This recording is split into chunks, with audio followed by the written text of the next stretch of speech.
your young guys in that room, Dylan and shadeur, kind of handled that transition to something they're not familiar with, which is not getting the reps maybe they'd be used to.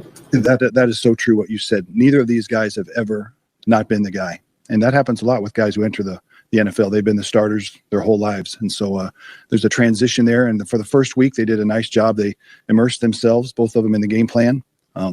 Did a lot of drill work on the side, both before and after practice. And then they get some scout team reps so they can get some balls airborne and make sure that they're staying in sync, of course, because really Dylan being one play away and shadeur being 2 plays away. What does, the development look like during the week in the building where, again, you said, like, you talked about stuff you're doing before and after practice on the field, but, like, during the week, how are you ensuring that, like, these guys are still learning the playbook, they're really immersing themselves in understanding, and still progressing when maybe you don't get the on-field kind of validation? Yeah, there's challenges there because you're not getting the time on task and getting the actual reps. So the drill work is crucial. The studying, I call them simulations, where we do almost stand-up meetings or walkthroughs, both in the meeting room and perhaps out on the grass or even in on the carpet where we have more space. So there's ways that we are trying to be creative, and it happens with each quarterback room in the whole league at all levels of football. You're just the guys that have to be ready to play, but also they're young, and so you want them to develop and keep working on their craft at the same time. Full day.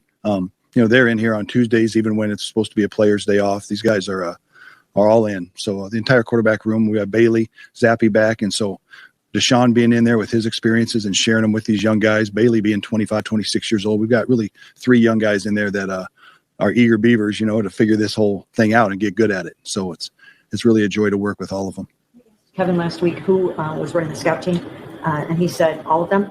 And so my question about that is, how beneficial is it for those young guys to go up against the first team defense and all of them having a chance to run scout? Oh, it's all good. It's all good.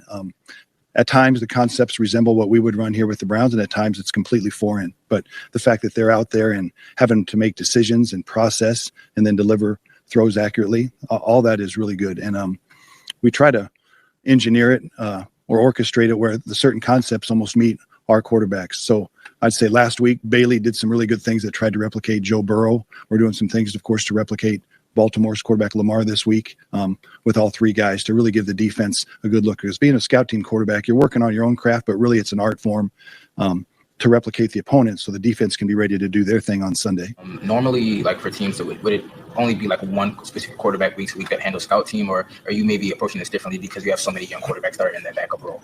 Yeah, I'd say it's a little bit different, and it's exciting because those guys do take pride in getting the defense ready. They want to do a good job of replicating the opponent's offense. Your young guys in that room, Dylan and shadeur,